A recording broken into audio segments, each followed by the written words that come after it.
Bonjour et bienvenue dans cette 7e partie du cours de statistique. Ça y est, nous abandonnons l'échantillon. Nous allons maintenant vers la population en essayant de deviner au mieux, quoique le terme deviner ne soit pas très adéquat, on aura des armes mathématiques pour le faire, pour deviner au mieux donc ce qui se passe au niveau de la population. Allez go, c'est parti. Ce qui se passe en effet, et jusqu'à présent, nous nous sommes limités à l'étude de l'échantillon. Mais imaginez, vous êtes embauché en tant que statisticien et votre patron vous demande de faire une étude, statistique bien évidemment, sur le salaire des travailleurs belges. Vous savez que vous ne pouvez pas interroger l'ensemble de la population qui s'élève à près de 5 millions de travailleurs en Belgique.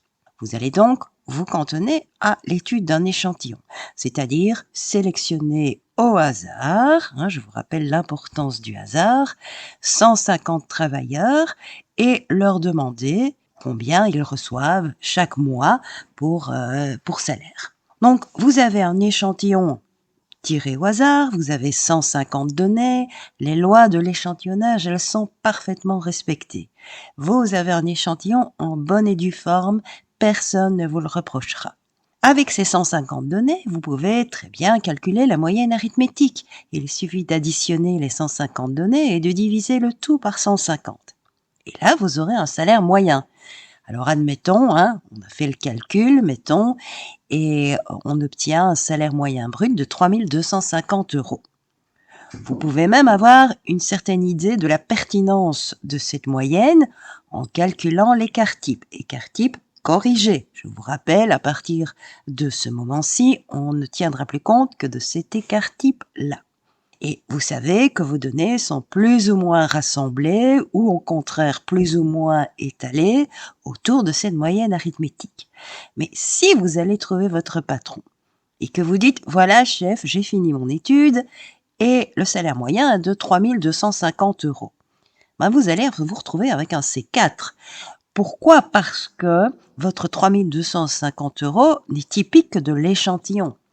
Ce qui veut dire que si vous aviez sélectionné un autre échantillon, vous auriez eu une toute autre réponse.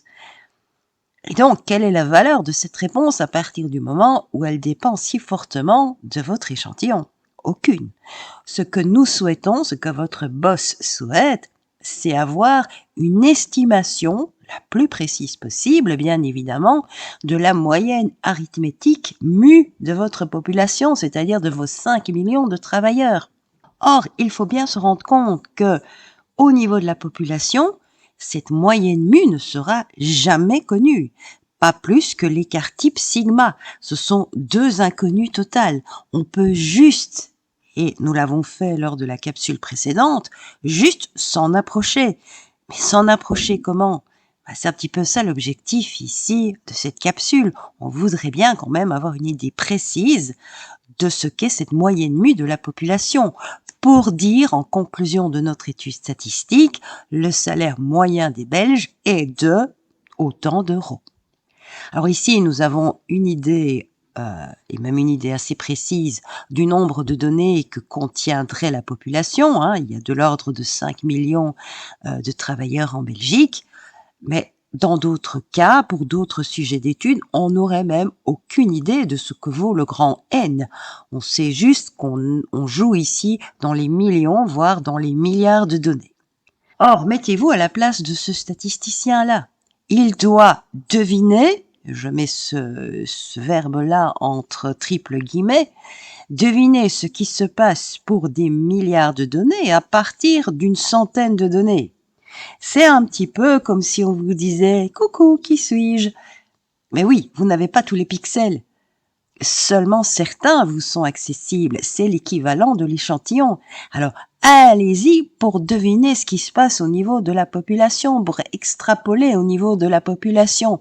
Il va falloir des aides, parce que ce n'est pas avec un échantillon de 100, 150, voire même 1000 données qu'on va pouvoir extrapoler correctement à une population de millions, voire de milliards d'individus. Il va falloir des aides. Et l'aide magistrale ici, ce sont les lois théoriques. Alors, qu'est-ce que sont ces lois théoriques-là ? C'est ce qu'on va voir ici. Et on va se particulariser à une d'entre elles, celle qui est en fait la plus fréquemment rencontrée. Vraiment, ayez en tête que le boulot du statisticien, c'est non seulement d'étudier l'échantillon, mais ça, un adolescent de 16 ans peut le faire. Ce qui distingue le statisticien de l'adolescent de 16 ans, c'est d'extrapoler au niveau de la population. Je sais que je le dis souvent, mais c'est vraiment ça qui est important. Comment puis-je, à partir de ce que j'ai constaté sur mon échantillon, généraliser et étendre à la population? Eh bien, il va falloir qu'à partir de mon échantillon, je discerne une loi théorique. Alors, une loi théorique, qu'est-ce que c'est? D'abord, c'est relatif à la population. C'est une loi idéale. Je vous donne tout de suite un petit exemple. Si vous jouez à pile ou face, vous savez que en théorie, donc dans un monde idéal, vous avez autant de chances d'avoir pile que d'avoir face, ce qui signale du 50%, 50%. Mais en pratique, la pratique c'est votre échantillon. En pratique, c'est très rare d'atteindre ces 50%, 50%. Si vous jouez 10 fois à pile ou face, vous risquez peut-être d'avoir 4 piles et 6 faces. Alors on n'est pas très éloigné, on est à du 40-60 plutôt que du 50-50. Mais si on recule encore et qu'on a 3 piles et 7 faces, on s'éloigne de plus en plus. Jusqu'où peut-on s'éloigner? En fait, c'est ça vraiment la question essentielle débattue par le statisticien, c'est je sais que je n'aurai jamais la situation idéale, la situation théorique, parce que elle est relative à ma population, et que moi je ne joue pas avec la population mais avec un échantillon. Ce que je veux savoir, c'est jusqu'où puis-je m'éloigner de cette situation idéale théorique? Et à partir de quel éloignement puis-je dire qu'effectivement, c'est simplement dû à mon hasard, à ma mise en pratique, et malgré tout, l'échantillon est bien lié à une loi théorique idéale. Simplement, c'est le hasard qui m'en a éloigné. Mais réellement, la connexion existe quand même. Et parfois, la connexion, elle n'existe pas du tout. Donc, ici, vous devez faire deux choses en tant que statisticien. D'abord, bien sûr, étudier votre échantillon, ça, c'est le point de départ. Mais la première chose à faire après ce point de départ, c'est de dire, je vais deviner, je mets le mot entre triple guillemets, je vais deviner une loi théorique, donc une loi idéale qui serait attachée à mon échantillon. C'est-à-dire que je vais ici subodorer que mon échantillon est issu d'une population qui suit cette loi idéale-là, cette loi théorique-là. Et donc, première chose à faire, mettre sur la table une loi théorique. Et ensuite, la tester. La tester pour voir si notre intuition était bonne ou pas. Alors, comment pouvez-vous deviner, de nouveau triple guillemets, une loi théorique qui serait liée ou non à votre échantillon de par la population qui est attachée à votre échantillon? D'abord, le sujet d'étude. Ça, automatiquement, il y a des sujets qui vont vous orienter vers certaines lois théoriques plutôt que vers d'autres lois théoriques. Et on va tout de suite prendre un exemple dans ce qui suit. Ensuite, vous allez faire un petit nuage de points de votre distribution de données par rapport à votre échantillon. Et rien que la visualisation de ce graphique-là va vous donner une indication. Attention, il y a quand même des limites à ça. Ce n'est pas du 100%, et en fait, aucune indication n'est du 100%. C'est là que réside toute la difficulté du travail du statisticien. Il doit sentir les choses et en même temps les corroborer, oui ou non, à l'aide de calculs qui sont, par contre, là, exacts. C'est de l'exactitude à 100%. Mais au départ, tout repose sur une intuition, et une intuition qui est basée sur le sujet en lui-même, sur la visualisation du graphique, et également peut-être la boîte à moustaches. Ça, c'est par rapport à une loi théorique bien spéciale, et on y reviendra quand on y sera. Mais tout ça donne des indications. Aucun de ces indicateurs n'est jamais du 100%. C'est l'ensemble des indicateurs qui vont vous faire deviner, triple guillemets, la loi théorique qui est attachée à votre échantillon. c'est-à-dire que votre échantillon sera issu d'une population qui suit cette loi théorique. Et pour confirmer ou non votre hypothèse, vous allez faire des tests. C'est ce qu'on appelle les fameux tests d'hypothèse, mais ça, je n'en parle pas ici. On y reviendra amplement dans tous les détails d'ici quelques capsules. Tout part de l'échantillon, hein, on l'a vu, mais attention à votre échantillon, parce que si vous prenez trop peu de données dans votre échantillon, vous risquez vraiment de partir en cacahuète, pardonnez-moi l'expression. Je vous ai mis ici un même sujet d'étude qui est la taille des femmes en Belgique. Ouais, donc on a interrogé un certain nombre de femmes en Belgique et soit on a mesuré directement leur taille, soit on les a interrogées si elles connaissaient la réponse. Premier échantillon, je n'interroge que 10 femmes, ce qui veut dire que je n'ai que 10 tailles. Alors imaginez, la taille, c'est une variable qui est quantitative, puisque la réponse, elle est chiffrée, continue. Parce que, en fait, si vous interrogez 10 personnes, il y a énormément de probabilités que les 10 personnes aient 10 tailles différentes. Et c'est ce qui s'est passé ici dans mon échantillon. Vous voyez, la plus petite personne avait de l'ordre de 1,65 m, la plus grande dépassait le 1,80 m, mais chaque fois, chaque personne était unique, dans le sens que la taille apparaissait une seule fois. Alors ça signifie que votre effectif est chaque fois de 1, et c'est pour ça que votre graphique nuage de points, c'est un segment horizontal qui a pour ordonnée 1. Ça veut dire tout simplement chaque taille n'est apparue qu'une seule fois. Et c'est dû au fait que vous n'aviez que 10 tailles au départ.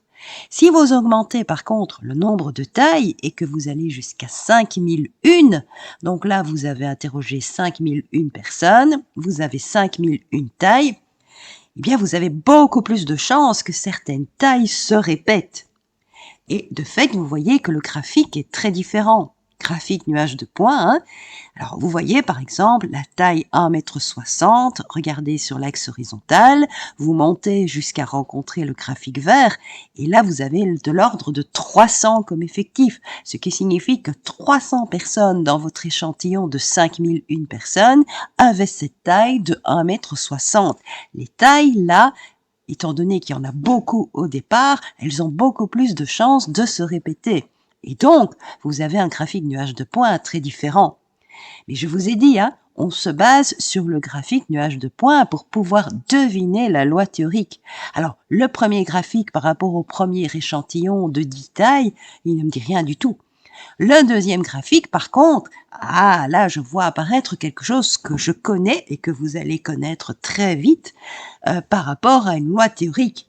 Voilà la loi théorique que je subodore être associée à mon échantillon.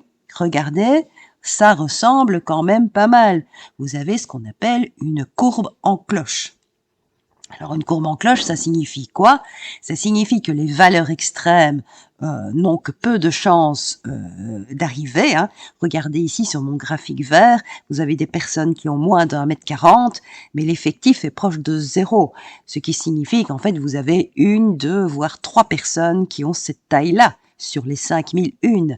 Pareil pour les grandes personnes, vous avez des personnes qui dépassent le 1,85 m. Bon, pour des femmes, ce n'est pas si fréquent que ça. Et là, à nouveau, vous voyez, l'effectif, il est proche de 0. À nouveau, ça concerne 1, 2, 3 personnes maximum. Par contre, le 1,60 m, il apparaît 300 fois. Donc, ce qui signifie, c'est typique de cette loi théorique-là, je ne vous le cache pas, c'est l'objet de cette capsule, c'est ce qu'on appelle la loi normale. Ce qui est typique, donc, c'est cette courbe en cloche qui signale que les valeurs moyennes ont beaucoup plus de chances de se produire que les valeurs extrêmes. Alors, quand même un mot, donc attention sur l'échantillon, l'axe vertical signale des effectifs, donc c'est-à-dire que c'est absolument pas limité. Vous voyez ici, on arrive, le sommet c'est pratiquement 325, 330. Mais ça aurait pu être encore plus élevé si on avait augmenté le nombre de mesures au départ, tandis que dans la loi théorique, ce sont des probabilités. Ça aura son importance, mais donc retenez bien ça, pour l'échantillon, l'axe vertical, ce sont des effectifs, et a priori, si on ne fait rien d'autre. L'axe vertical pour la loi théorique, la loi idéale, donc, ce sont les probabilités, c'est-à-dire des nombres inférieurs à 1, soyons clairs. Donc, vous voyez ici, manifestement, si je suis statisticienne et que je fais un échantillon de manière correcte, c'est-à-dire je sélectionne au hasard et je prends une taille suffisamment importante, ici avec de l'ordre de 5000 données, oui, ma taille est suffisamment importante, je vois manifestement apparaître une certaine forme, qui est ce que j'appelle la courbe en cloche et qui me fait penser à la loi théorique idéale associée à cette courbe en cloche, c'est-à-dire ce qu'on appelle la loi normale. Donc, je me dis, tiens, est-ce que mon échantillon qui porte sur les tailles des femmes belges ne serait pas lié d'une manière ou d'une autre à cette loi normale? La réponse, nous ne l'aurons pas maintenant, mais on a déjà ici une indication. On sent que c'est proche. Alors, proche, c'est pas égal, hein. Vous voyez la courbe ici à droite, qui est la courbe idéale, elle est très très lisse. Tandis que la courbe de l'échantillon, même si la forme générale se dégage, il y a des aspérités. Donc, bien sûr, ce n'est pas idéal. C'est simplement dire, on doit ici avoir une idée. Et mon idée maintenant, elle est claire. Normalement, avec la taille des femmes belges pour sujet d'étude, je devrais penser à la loi théorique, loi normale. Voilà, ce sera confirmé, oui ou non. Rendez-vous dans les prochaines capsules. Mais donc, encore, j'insiste, vraiment, parce que c'est important, la courbe verte, c'est 5001 mesures. La courbe rose, c'est l'ensemble de toutes les femmes belges. Donc là, on est en train de parler de l'ordre de 6 millions de données. Et c'est pour ça que vous avez une différence. Mais les 6 millions de données, elles nous seront à tout jamais inaccessibles. Il va donc falloir se contenter de la courbe verte et des 5001 mesures. Alors cette loi normale, en fait, pourquoi je vous en parle séparément des autres lois? Parce qu'elle est très importante. En fait, c'est certainement la loi théorique que l'on rencontre le plus fréquemment. Et je vous ai donné un exemple ici de sinistre mémoire. Je ne fais pas référence à Donald ici, mais à la pandémie de Covid. Nous sommes en 2020 et tous nos dirigeants nous balançaient des graphiques avec des courbes en cloche. C'est-à-dire, finalement, ce qui était typique d'une loi normale. Donc, regardez, c'est bien cette fameuse courbe en cloche, c'est-à-dire, je monte jusqu'à atteindre un maximum et puis je descends. Alors, je peux monter plus ou moins haut. Regardez, il y a une différence ici entre la courbe en cloche bleu foncé et la courbe en cloche qui est striée. On verra ça comme différence plus avant dans cette capsule. Mais regardez déjà tout ce qui est commun à ces deux courbes-là. Donc, vous avez une ascension qui s'explique dans le cas de la pandémie par le fait que, au départ, ici c'est le nombre de morts qu'on est en train de traduire en graphique. Au départ, forcément, vous avez peu de monde qui est contaminé et donc fatalement peu de morts également. Au fur et à mesure que la contamination se fait, que ceux qui ont été malades ou qui sont malades entrent en contact avec d'autres personnes, bien forcément le nombre de contaminations augmente et par là même le nombre de décès également. Et ça va grimper jusqu'à atteindre un maximum. Et ce maximum, en fait, il est atteint pour une certaine valeur, on verra laquelle, et puis on recommence à descendre. Pourquoi recommence-t-on à descendre? Tout simplement parce que au bout d'un moment, les gens vont être soit guéris, soit vont être isolés, enfin, il y aura des mesures naturelles ou pas qui vont être prises, et forcément, il y aura de moins en moins de contacts, et c'est la fin de la vague qui s'annonce.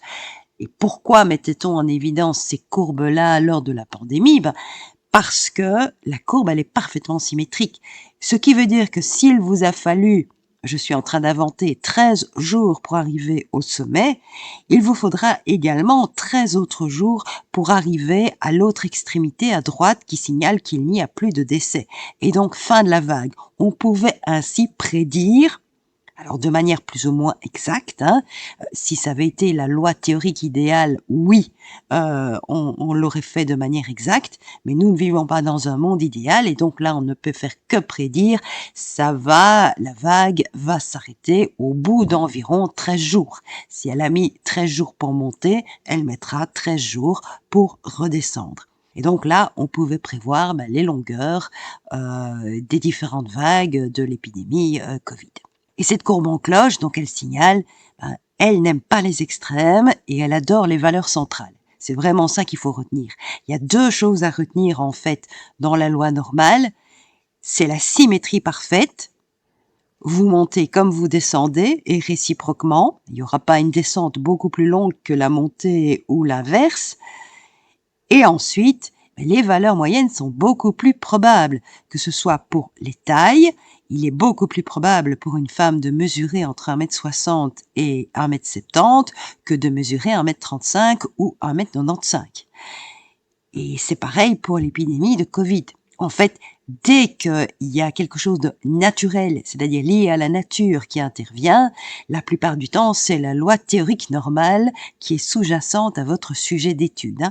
La nature, elle favorise les valeurs moyennes, elle défavorise, elle n'aime pas les valeurs extrêmes. Cette courbe en cloche-là, en plus de ces deux caractéristiques, donc symétrie et probabilité accrue des valeurs moyennes, elle est caractérisée par une fonction. Oui, si vous tapez sur votre calculette graphique ici, la fonction que je vous donne ici à l'extrémité droite, une fonction qui s'appelle d'ailleurs une gaussienne en mathématiques, vous allez avoir la fameuse courbe en cloche. Donc une gaussienne, c'est quoi? C'est une exponentielle de moins quelque chose au carré. Et le quelque chose au carré, ici, c'est x, votre variable, moins mu, c'est-à-dire moins la moyenne de la population. Alors, le tout est élevé au carré, et puis vous divisez par 2 fois sigma carré, sigma étant l'écart-type de la population. Il y a un facteur correctif qui est 1 divisé par sigma fois racine de 2pi, donc le pi, c'est le pi que nous connaissons, 3, 14, 15, 92, etc. Vous voyez que dans cette fonction-là, bien sûr, il y a du x, comme dans toute fonction de x. Il y a des nombres, mais il y a également ce qu'on appelle des paramètres, c'est-à-dire des nombres qui ne sont pas fixés a priori. Et ces paramètres ne sont rien d'autre que la moyenne mu et l'écart-type sigma. C'est pour ça que la loi normale, nous allons dorénavant l'écrire avec un n majuscule, pour normal, vous avez compris, et puis entre parenthèses, ces deux paramètres, c'est-à-dire la moyenne mu et l'écart-type sigma, tout ça lié à la population. Je suppose que vous avez compris comment code couleur, c'est orange pour population et vert pour échantillon. Ici, tout est orange, donc tout est lié à la population. Et ma courbe en cloche, en fait, elle est centrée sur cette moyenne arithmétique, sur ce premier paramètre. C'est vraiment ici le milieu de l'axe horizontal, qui est traduit par la moyenne arithmétique. C'est aussi la valeur la plus probable, puisque vous allez grimper là jusqu'au sommet de la courbe en cloche. Donc, la valeur la plus probable n'est rien d'autre que la moyenne arithmétique. L'écart-type joue aussi un rôle dans la compréhension de la courbe en cloche. Il mesure en fait c'est 2 fois l'écart-type qui mesure en fait la distance entre les deux points d'inflexion de votre courbe. Donc, ce qui signifie, et c'est ce qu'on entend bien par rapport à un écart-type, que les données vont être plus rassemblées autour de la moyenne si sigma est petit, et au contraire plus étalées autour de la moyenne si sigma est grand. Et c'est ce que vous voyez, par exemple, dans ces deux courbes-là. Donc, j'ai tracé une courbe en noir qui est basée sur une moyenne et donc centrée sur une moyenne arithmétique de 162, l'écart-type étant de 6,51. 6,51, c'est déjà assez élevé. Donc, vous voyez que vous avez une courbe en cloche qui est relativement aplatie. En tout cas, elle est plus aplatie que la deuxième, qui a été tracée en rouge ici, qui est centrée sur la moyenne 169, disons, en arrondissant, et avec un écart-type plus petit de 5,34.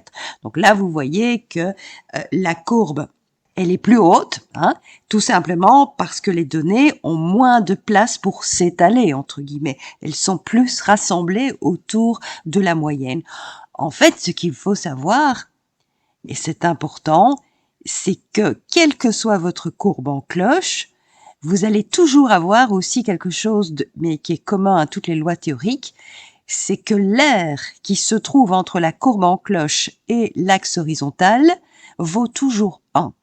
Ça traduit que la somme de toutes les probabilités vaut 1. Ça, c'est vraiment l'ABC des théories probabilistes.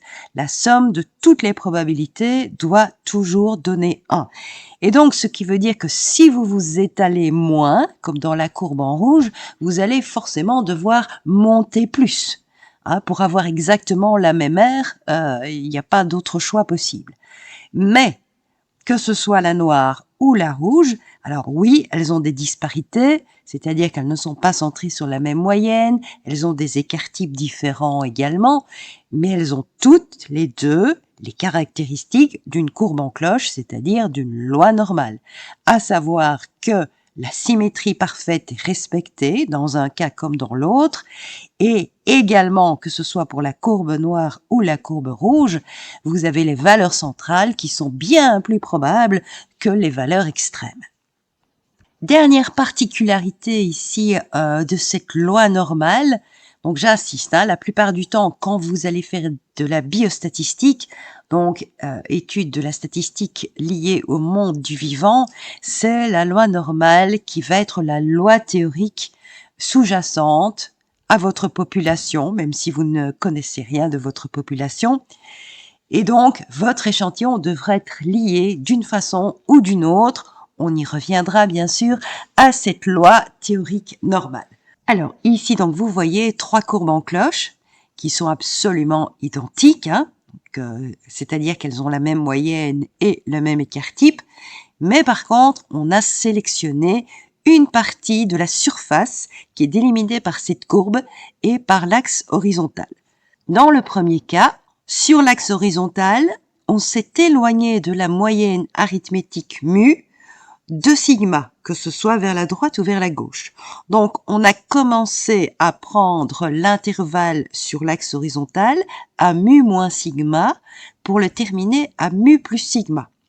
Puis, on a pris, tout simplement, on a élevé alors 2 segments verticaux jusqu'à atteindre la courbe en cloche, et on s'est dit, mais pourquoi ne pas calculer l'aire, tout simplement, de la figure plane que vous voyez en orange très pâle.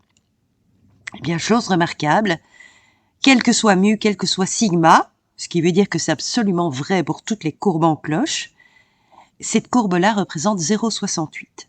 Autrement dit, 68% des données sont comprises entre mu moins sigma et mu plus sigma. Et c'est valable pour toutes les lois normales, quelles que soient les valeurs des paramètres mu et sigma. C'est ça qui est assez remarquable. Ce n'est pas lié à une valeur particulière de la moyenne ou de l'écart type. Non, c'est vrai pour toutes les valeurs. Vrai également la deuxième constatation. Donc là, vous allez un petit peu plus loin par rapport à la moyenne. Vous acceptez de vous écarter de 2 sigma, soit en ajoutant 2 sigma, soit en enlevant 2 sigma. Donc, vous êtes ici sur un intervalle qui démarre à mu moins 2 sigma et qui s'achève à mu plus 2 sigma. Eh bien, de nouveau, il y a des gens qui se sont amusés à calculer l'aire. Je vous passe le calcul, c'est un calcul d'intégrale et il n'est pas spécifiquement sympathique. Donc à calculer l'aire ici de la surface plane qui est coloriée en orange très pâle, ça tend plus vers le blanc d'ailleurs, et ils ont obtenu à chaque fois 0,95. Donc ça veut dire à nouveau que pour toutes les lois normales, absolument toutes, quelle que soit la valeur de mu et de sigma, 95% des données sont comprises entre mu moins 2 sigma et mu plus 2 sigma. Et enfin, en s'éloignant de la moyenne arithmétique de 3 sigma, que ce soit vers la droite ou vers la gauche, on arrive à atteindre 99% des données. Et ça, c'est d'autant plus remarquable que je vous le dis, ce n'est absolument pas lié à une valeur spécifique de la moyenne ou de l'écart type. C'est valable pour toutes les lois normales. Eh bien, c'est ce genre de constatation qui va permettre de calculer très facilement des probabilités liées à la loi normale. Ainsi, on peut répondre à ce genre d'exercice. la masse des tomates, voilà, c'est notre sujet d'étude, hein, la masse des tomates. On réfléchit un petit peu par rapport aux capsules précédentes. Masse des tomates, masse, j'aurai une réponse chiffrée, donc c'est une variable qui est quantitative. N'importe quelle valeur peut sortir, donc c'est une variable quantitative continue. Donc ça, c'est une chose. Et on me dit qu'elle obéit, cette masse, à une loi normale. Est-ce que c'est logique selon vous? Eh bien, oui, oui, absolument. D'abord parce que c'est lié à la nature, je vous dis, et nature est pratiquement synonyme de loi normale. Et ensuite, pour une même catégorie, une même variété de tomates, c'est très rare de trouver des tomates toutes petites, comme c'est très rare de trouver des normales toutes grosses. Ce qui va sortir le plus fréquemment, ce sont des tomates moyennes. Donc, on ne s'étonne pas de trouver ici la loi normale. Et en plus, on a calculé pour vous, nous ne sommes pas encore capables de le faire, ça viendra bientôt, la moyenne de cette population de tomates, à savoir 200 grammes, et l'écart type de cette population de tomates, à savoir 40 grammes. Et avec ces données, on va vous demander de calculer deux probabilités. La probabilité que la masse d'une tomate soit inférieure à 180 grammes et la probabilité que la masse d'une tomate soit supérieure à 250 grammes. Alors, ça n'a l'air de rien, ça, mais en fait, grâce à ces calculs de probabilité, vous allez savoir tout de suite si on est en train d'essayer de vous arnaquer ou pas. La résolution d'un tel problème, c'est très facile, en fait, il suffit d'ouvrir un fichier GeoGebra, et voilà, c'est ce qu'on va faire tout de suite, maintenant. Donc, comme vous le constatez ici, j'ai ouvert un fichier GeoGebra. Je vais dans Affichage, Calcul de probabilité. Vous voyez, là, il y a une fenêtre qui s'ouvre avec cette fameuse courbe en cloche, loi normale. Vous voyez ici, hein, il y a moyen de choisir différentes lois, mais par défaut, c'est la loi normale qui s'affiche. Et vous avez ici les paramètres de la loi. Par défaut, vous avez une moyenne en 0 et un écart type de 1. Donc, pour résoudre ici l'exercice de mes tomates, j'installe le fait que la moyenne vaut 200 grammes et l'écart type 40 grammes. Vous voyez que le graphique ici a été modifié. Nous sommes centrés ici sur 200 et par défaut ici, il va dans le sens d'ajouter les 40 grammes de l'écart type ou de les enlever.